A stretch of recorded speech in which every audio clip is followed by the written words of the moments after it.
So chapter 28, verse 1, Isaac calls Jacob and blesses him and directs him, says, "You must not take a wife from the Canaanite women. Arise, go to Padan Aram, to the house of Bethuel, your mother's father, and take as your wife from there one of the daughters of Laban, your mother's brother. God Almighty bless you and make you fruitful and multiply you, that you may become a company of peoples. May he give the blessing of Abraham to you and to your offspring with you, that you may take possession of the land of your sojourning that God gave to Abraham." Thus Isaac sent Jacob away, and he went to Padan Aram to Laban, the son of Bethuel, the Aramean, the brother of Rebekah, Jacob and Esau's mother. I was just looking over this day, and I was reading in Hebrews, and it makes more sense when you read in Hebrews that Abraham, Isaac, and Jacob sojourned together in the land of Canaan. When you read it in Hebrews, you're thinking in terms of the succession of Abraham, Isaac, and Jacob. But the fact is, if you look at their genealogies, they would have been there together, sojourning with their flocks for quite some time. So, for a long time, the extended family is there. Abraham's there with his many herds and flocks, and Isaac with his, and Jacob with his. And so, they're all there together. So this promise obviously doesn't come as a surprise to Jacob, because they would have heard frequently from Abraham and from Isaac about this promise and how it was made and reiterated over and over and over. And so this is shouldn't be a real surprise to him. But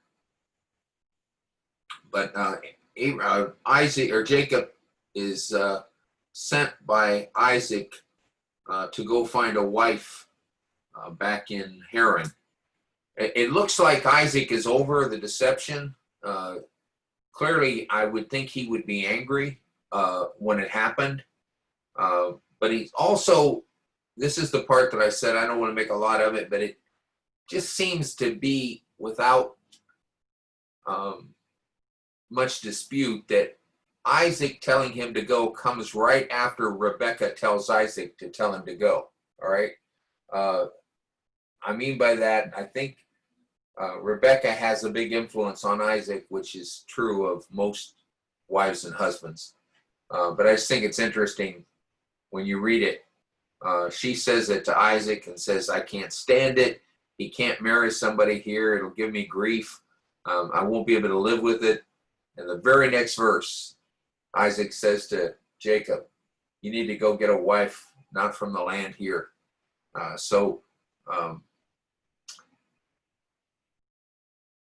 Esau has a lot of spite. Verses 8 and 9, it says that when Esau saw that the Canaanite women did not please Isaac his father, Esau went to Ishmael and took as his wife, besides the wives he had, Mahlah, the daughter of Ishmael, Abraham's son, the sister of Nebaioth. It's really interesting how how much intermarriage is going on here in families. So he doesn't want his son to marry somebody in the land, but he Esau still married family indirectly. I'm not saying that's okay. I'm not that I'm surprised at it. It's just interesting. No matter who they marry, it seems like there's some connection. So Jacob had gone off. He obeyed his father, verse 7, and went off to Padan Aram.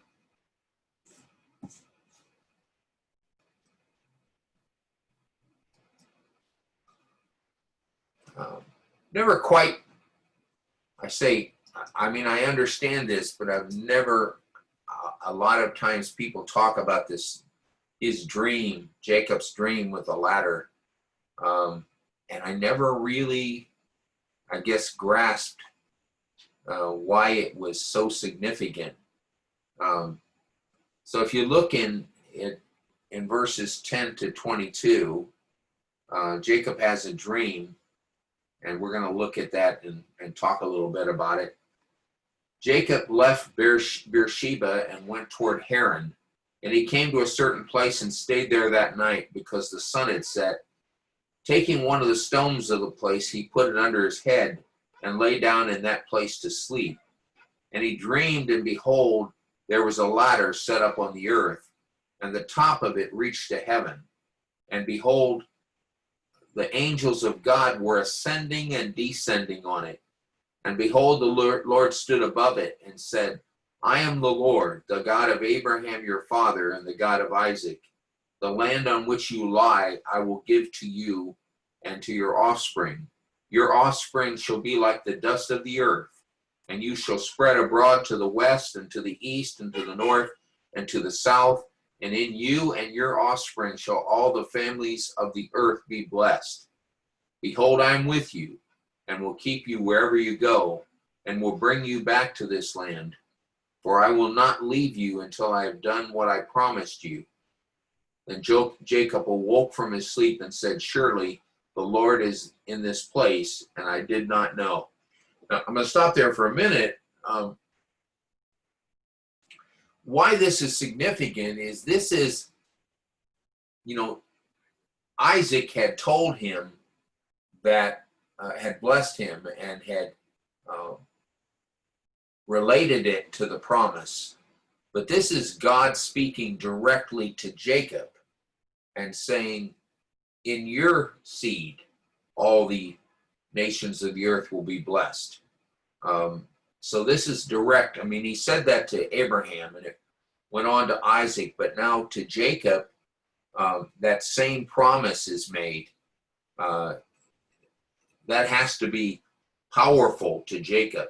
And we have to look back and realize that this comes at a really important time in Jacob's life. Esau is seeking his life.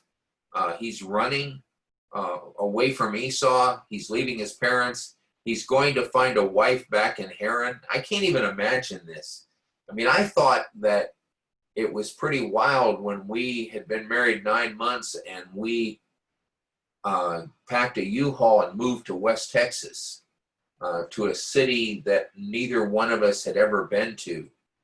And I remember that experience. I remember how amazing it was coming into the city of Lubbock. We knew no one there, and we're going to go to Lubbock Christian, and then finding an apartment, just looking for an apartment. We didn't have any furniture. We found out that the apartment places, when they're changing furniture, they leave the furniture out on the street to be picked up.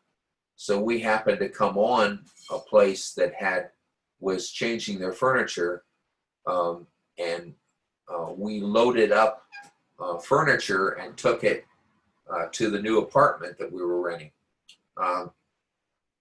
And we found an apartment, we got all settled in, and we found a church. I think about how exciting that was as a young married couple, but I think of how blessed we were with all that we had, even though we didn't know anybody, and we had each other. Here's Jacob. His brother wants to kill him. His dad blesses him and sends him off.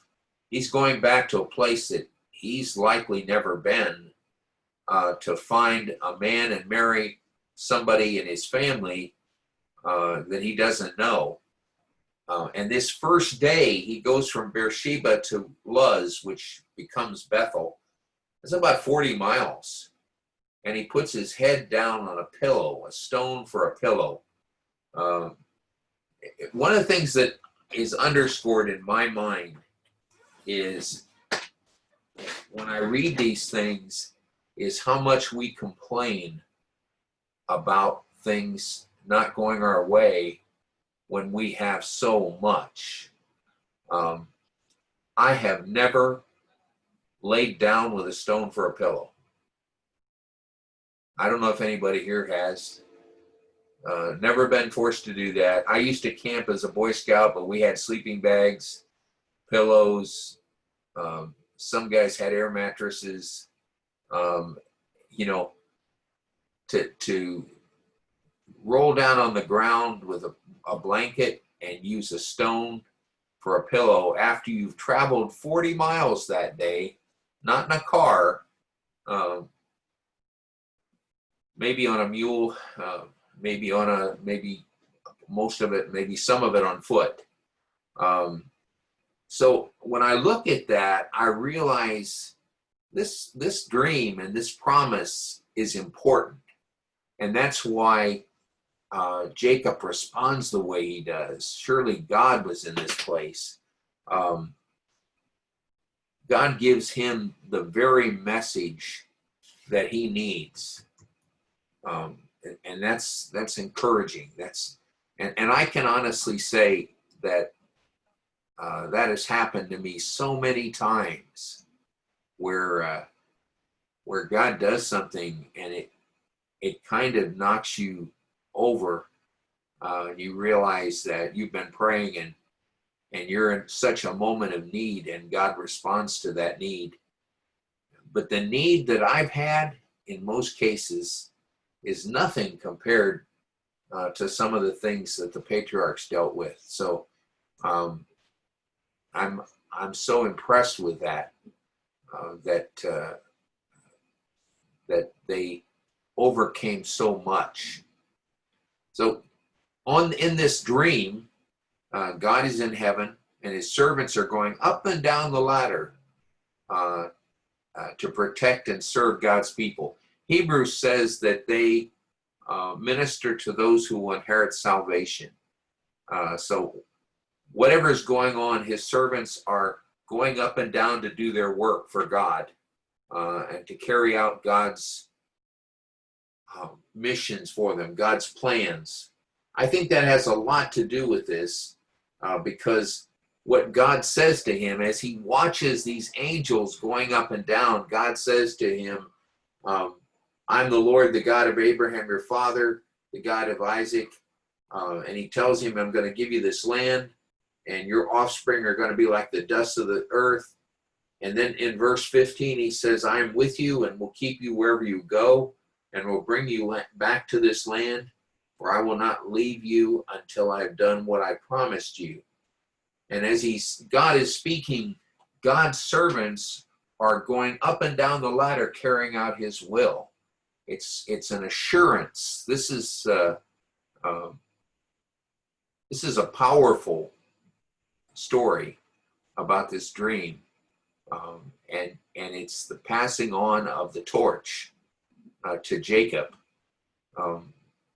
As we're looking at the history of the patriarchs, now it's going to be about Jacob, very little about Isaac. We saw when it was no more about Abraham, but it was about Isaac, really. And even though they're both still around, now it's about Jacob. And it's not going to be too long until we're going to be studying the life of Joseph, and it'll be about Joseph.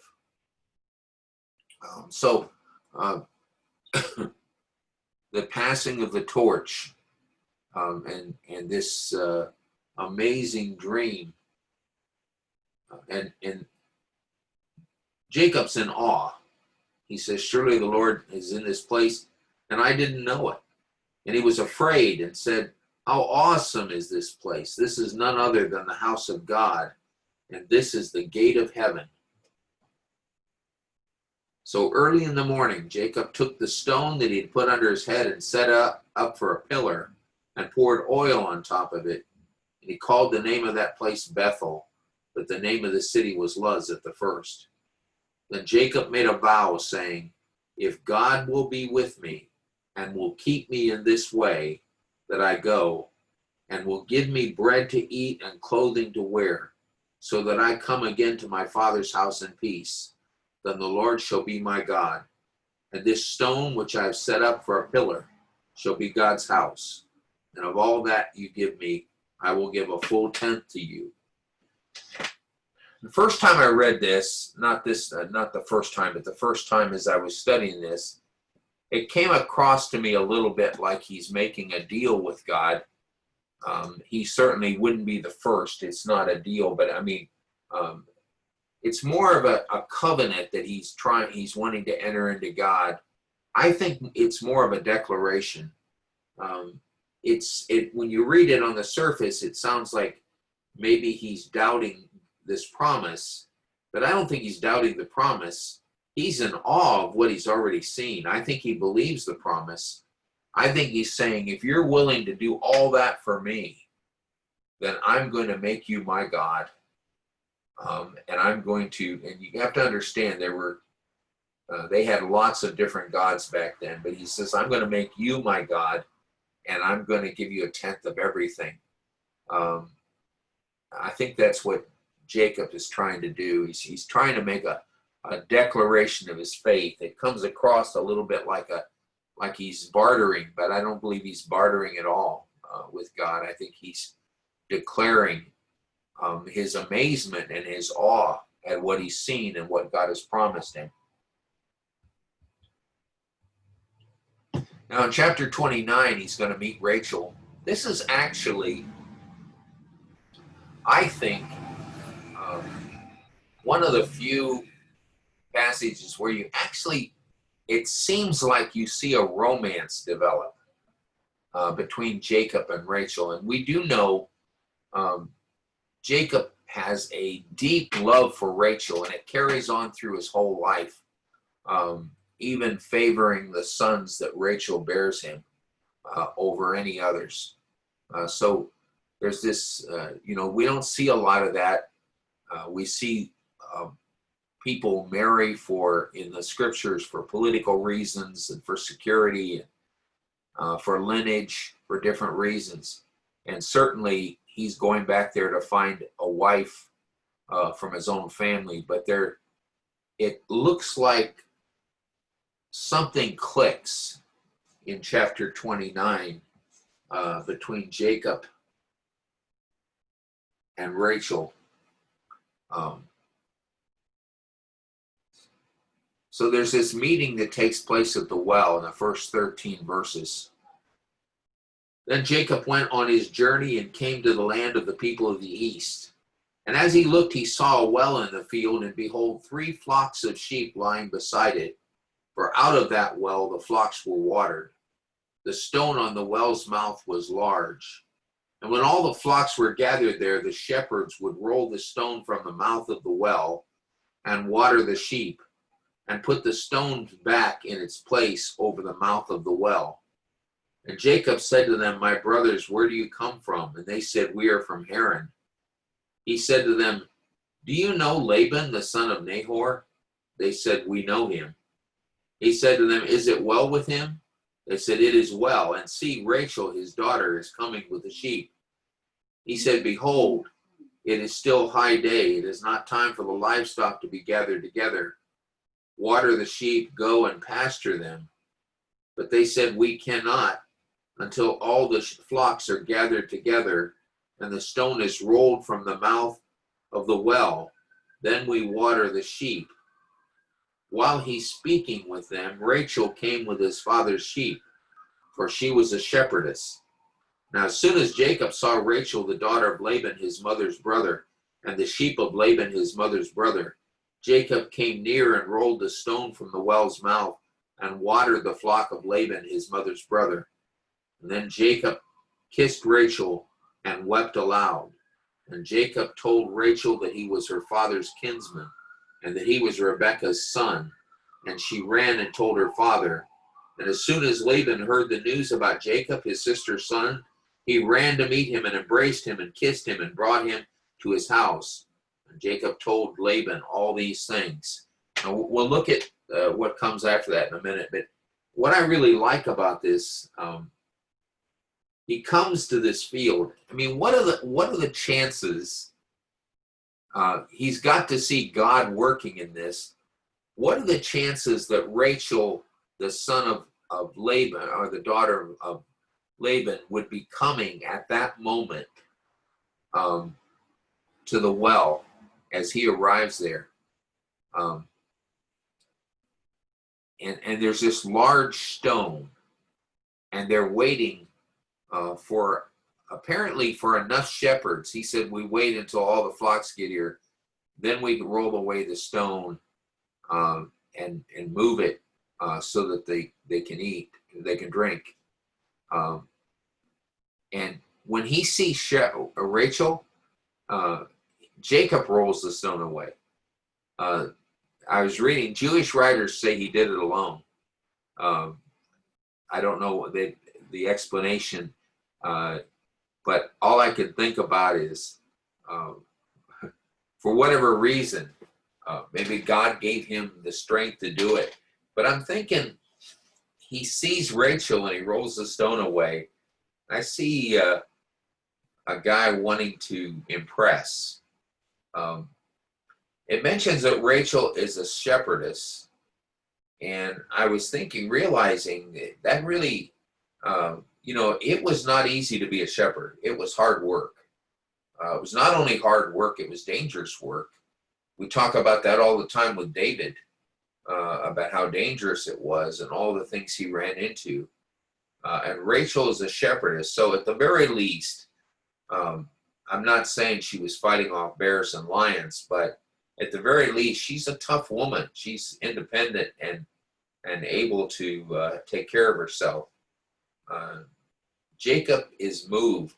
There's a very emotional welcome. He kissed her and wept out loud. So, I mean, he could weep out loud because it's family, okay? But I think it's also the issue that he comes there looking, immediately connects with the daughter of Laban. She's coming to the well right when he's looking for somebody. And so, there just seems to be this, something clicks. And we'll see in the next one that the thing that he wants of Laban is he wants Rachel for his wife. So there's no doubt there's an attraction, and there's a bond that connects here between Jacob and Rachel that lasts for their lifetime. It's pretty powerful. So Jacob then meets Laban. So if you accept the fact that God puts Rachel right there at the right time to meet Jacob, do you think God does that today? Do you think God is that involved today and puts people in our life, sets us up with an opportunity right at the right time?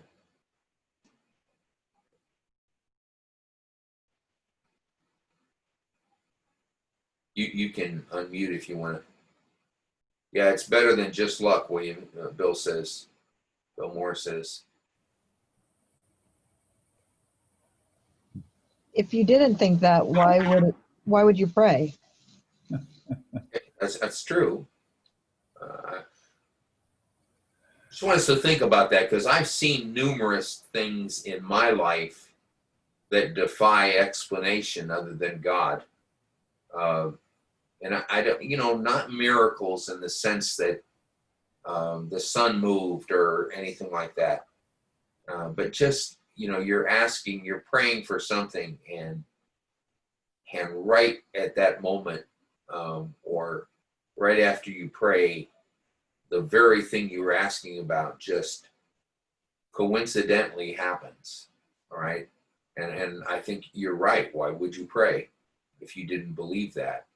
But sometimes it even kind of overwhelms you. You are even though I guess what I can think about is in Acts 12, the people are praying for Peter, who's in prison. And Peter is released by God, and he goes to the house where they're praying, and they don't believe it. Okay, they're praying for him, But when he shows up, they're overwhelmed by it because I guess they didn't expect the answer to be as dramatic as it was. And I've run into that in my life. I mean, certainly there's a lot of prayers that the answer has been no, or the answer has been wait. But there's also been some dramatic yeses that have just knocked us over, Alice and I. And so I'll give you just one example.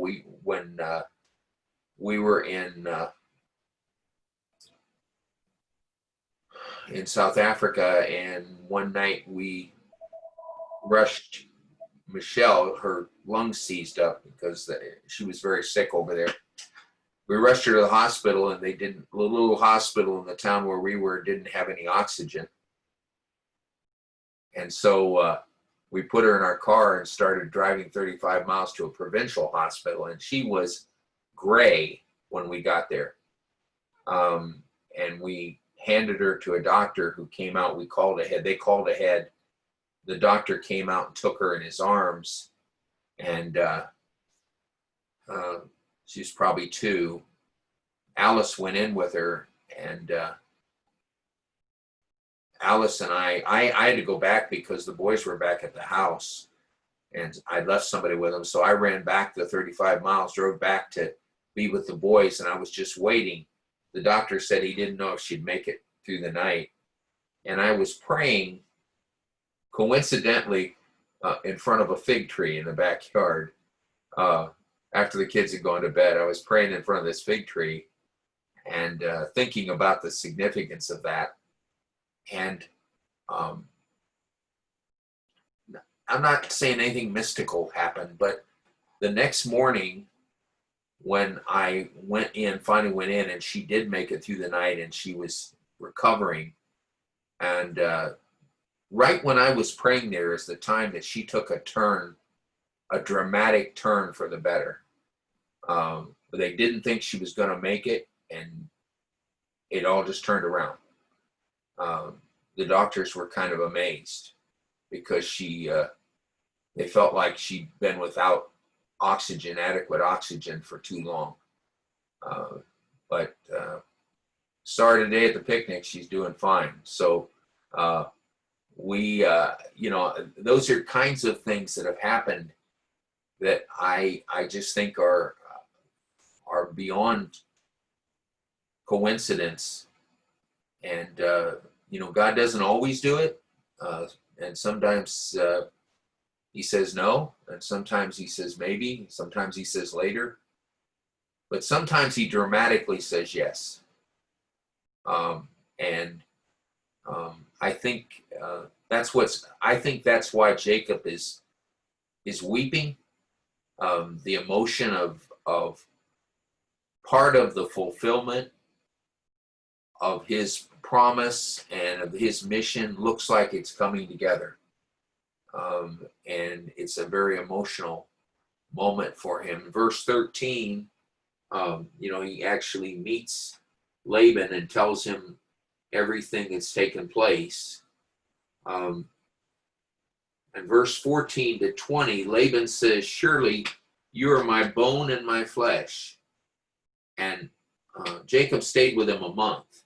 Then Laban said to Jacob, "Because you are my kinsman, should you therefore serve me for nothing? Tell me, what shall your wages be?" Now Laban had 2 daughters. The name of the older was Leah, and the name of the younger was Rachel.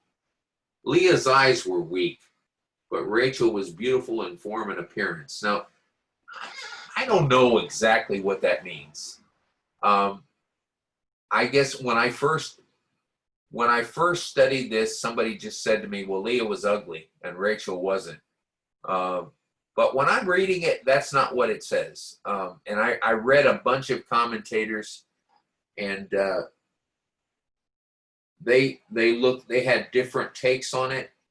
The nicest one was that actually Leah's eyes were tender. That's the actual tender-eyed is what the literal word is. And they said that it meant that she had tender eyes to look into. They were beautiful. It was her only good feature. That's what they said. In contrast to Rachel, who was beautiful in every way. I don't know if that's the case, or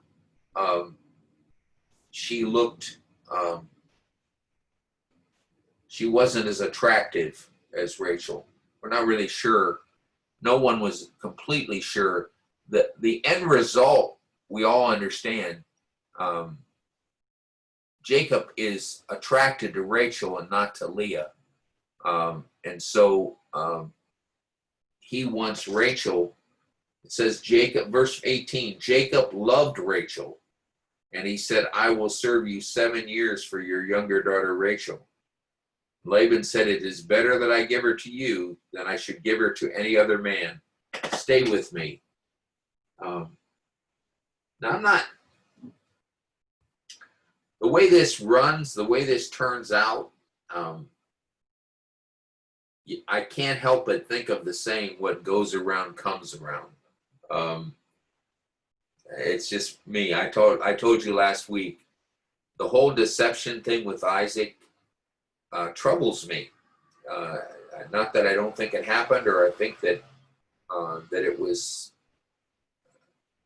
God doesn't speak about it, so I don't have anything to say really about it. But it clearly is a deception. Rebekah and Jacob conspire together to deceive Isaac. And Jacob is going to be the recipient now of deception.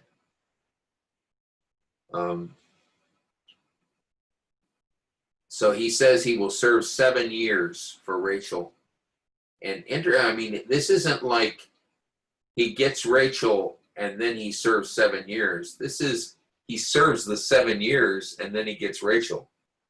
I've heard of long engagements, but this is tough for a man who is in love and wants to be with Rachel. But it says, so Jacob served 7 years for Rachel, and they seemed to him but a few days because of the love he had for her. And then Jacob said to Laban, give me my wife that I may go to her, for my time is completed. So Laban gathered together all the peoples of the place and made a feast. But in the evening, he took his daughter Leah and brought her to Jacob, and he went into her. I would imagine there might have been a small bottle of wine at this feast. I'm guessing that, and she probably had a veil on, but I'm guessing that part of it was he wasn't clear-headed. I'm putting that in there. It isn't in there, but he doesn't recognize the difference between them. And Laban he also gave her female servant Zilpah to his daughter Leah.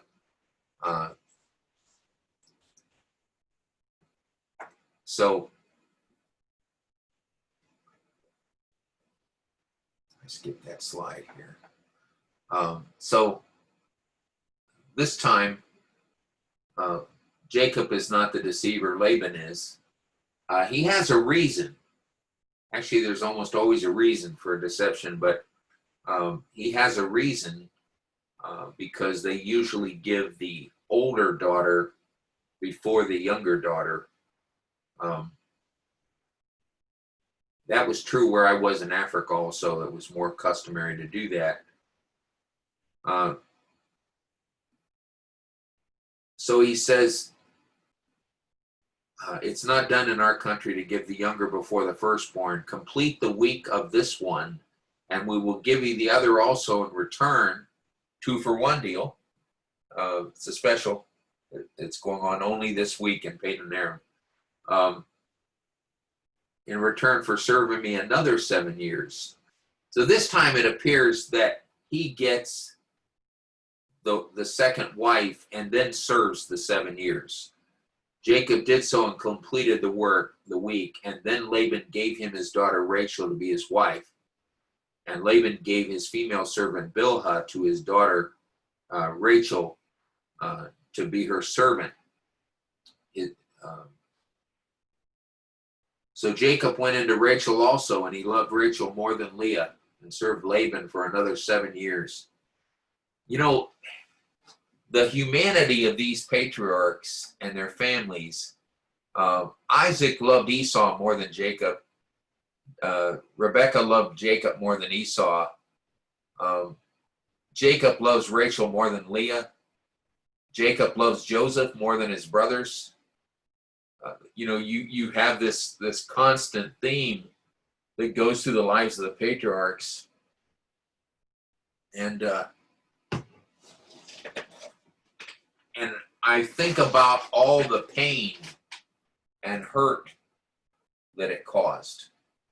I don't know if anybody that's involved in the study tonight has had a situation where a parent loved one of the kids more than the others. We all joke about it. You're the favorite, or I'm the favorite. Okay. In my family, I was the least favorite, and it was spoken regularly. Okay. So it touches me when I read that, because it makes you feel strange when you know that you're not the favorite, that someone else is the favorite. And I look at all the pain that it causes, the issues that it causes with Jacob and Esau, the issues it causes with Rachel and Leah, the issues it caused with Joseph and his brothers, and then also Benjamin, and how sad that is. And I think it is a reason why I was so concerned about not leaving that impression with any of my kids. I can honestly say I didn't love any of my kids more than others, but I did love them differently. I loved them in different ways because their needs were different, but not more than another. But it's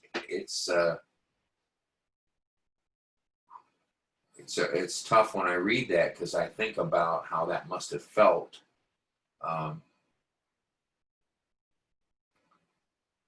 And also verse 25, Jacob seems to be a little upset that he was deceived. And so now he's on the receiving end, not on the giving end of the deception. And it seems to feel a little different to him.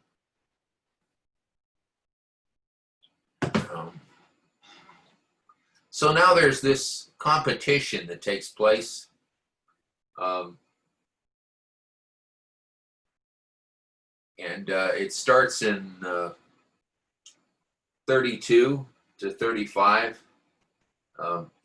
I really love verse 31, by the way. When the Lord saw that Leah was hated, he opened her womb, but Rachel was barren. In a very real sense, God is the great compensator here. And he opens Leah's, and having children was everything to a woman back then. And Leah conceived and bore a son, and she called his name Reuben, for she said, because the Lord has looked upon my affliction, for now my husband will love me. She conceived again and bore a son, and said, because the Lord has heard that I am hated, he has given me this son also. And she called his name Simeon.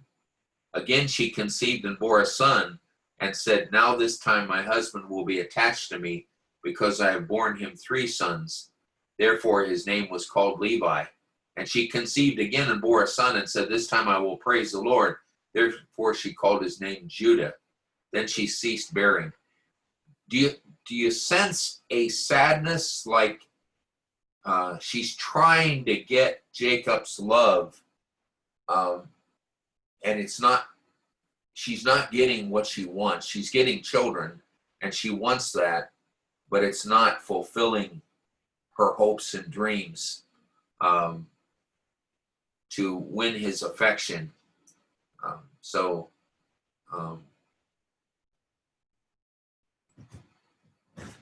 I noticed verse 34, this time my husband will be attached to me because I've borne him 3 sons. That is very sad to me. He's already had 2 sons, and she's the third one. She thinks this will do it. This will do it. I'll get the affection and the love that I want from my husband. Look at chapter 30. When Rachel saw that she bore Jacob no children, she envied her sister, and she said to Jacob, "Give me children, or I shall die." Jacob's anger was kindled against Rachel, and he said, Am I in the place of God, who has withheld from you the fruit of the womb?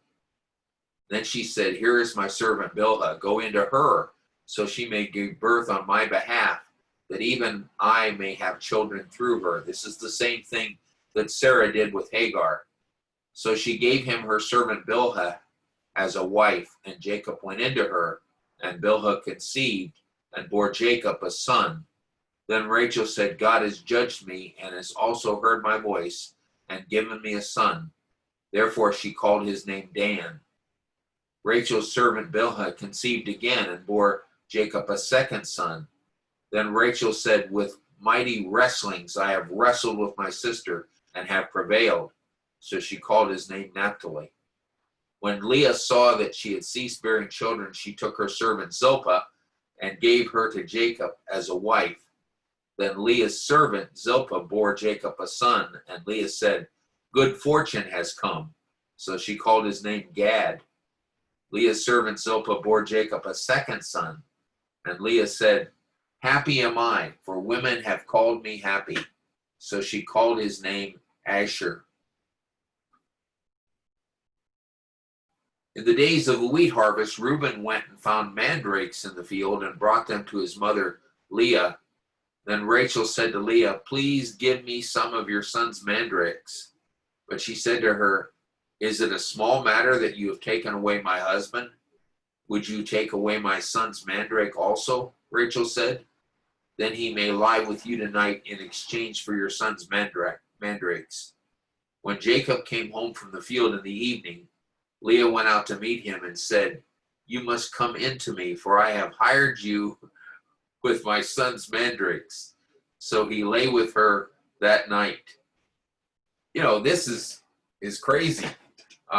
There's envy and jealousy between the sisters. They're fighting and they're bartering for his services, for Jacob's services, in hopes that they might have a child by him and then gain more affection from him. And this struggle is going on.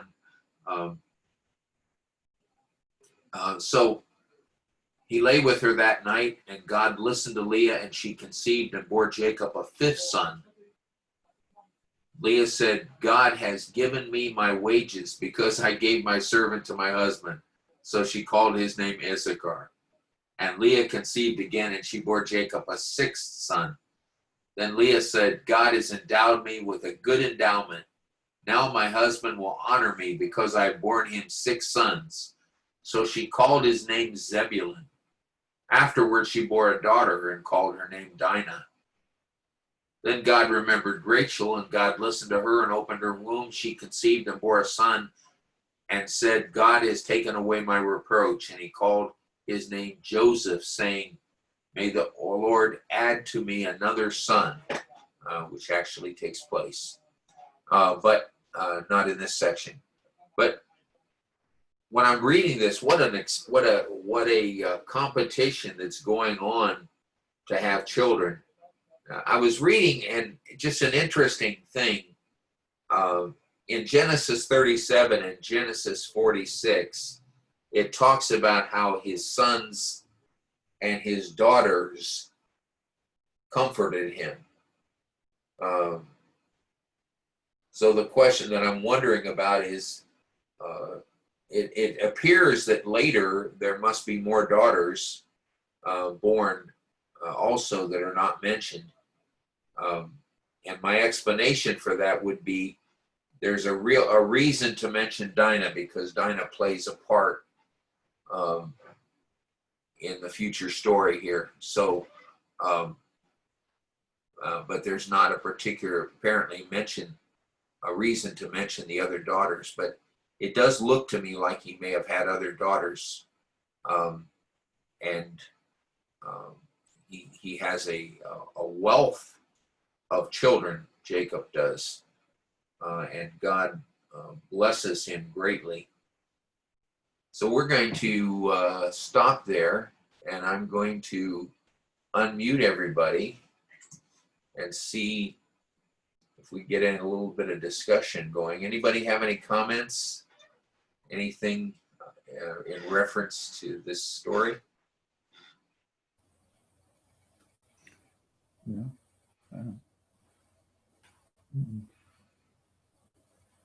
I just want to say that I am much happier living in today's society and God's world that has us with one husband, one wife.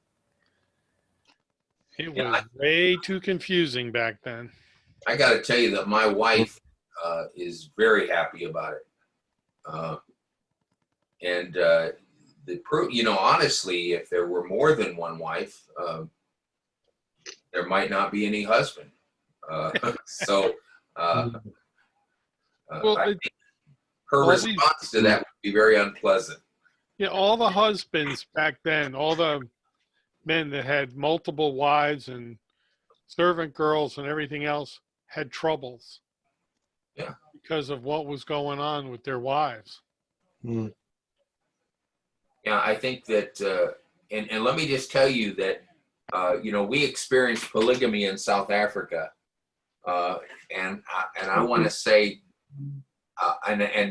other people may have seen a different experience, but my experience is it was never completely happy. There was always rivalries, and even though I got to say that I was impressed that wives would be taking care of the other wives' children a lot of the time and trading back and forth and sharing. The big struggle was over the affection of the husband. That's the problem that they constantly struggled with. One of the reasons that they hasn't been as big a need in South Africa, or biggest why polygamy has not been as important, is they're turning away from being an agricultural society, and the wives actually worked in the fields and raised children to work in the fields, and they don't really have that much work in the fields, so it's not as beneficial now. If you have multiple wives and you have lots of children, you have an incredible number of mouths to feed. And not a lot of labor assistance. So, we noticed that when we were there, that a lot of the younger generation that we were working with had one wife. And I never met a wife over there that wished her husband would get another one. So just a point. So I think it's. I'm very grateful we don't have that going on. Yeah. I think one husband and one wife is enough, because if you had one husband with two wives, it would probably be like a man marrying a woman and her sister. Yeah, okay, that's tough too. And what I see in this story is it causes a lot of strife between sisters. They're not just wives, they're sisters, and it causes a lot of strife with them. That's sad to see. Any other comments or questions from anybody before we're going to pick this up next week. We'll see Jacob's encounter with Esau, and actually the continuation of his service for Laban. He's going to continue to serve Laban, and God's going to bless him. Now, where's George? I haven't seen him church, Kerry? George was at a respite. It's when he goes somewhere else to stay for the weekend. He's been doing that every weekend.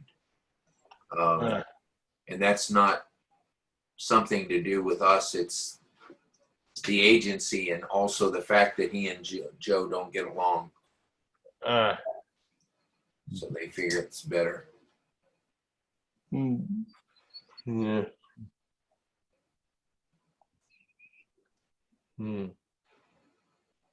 For counseling or?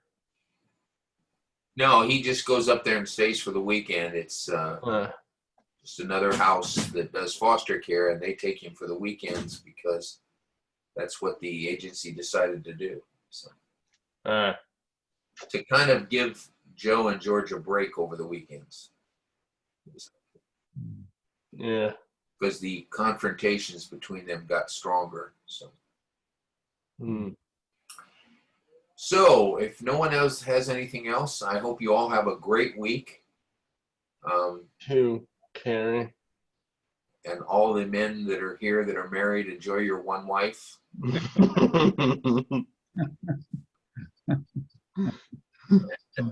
All right. Have a good night, everyone. All right. You too. Good night. Good night, everybody. Night.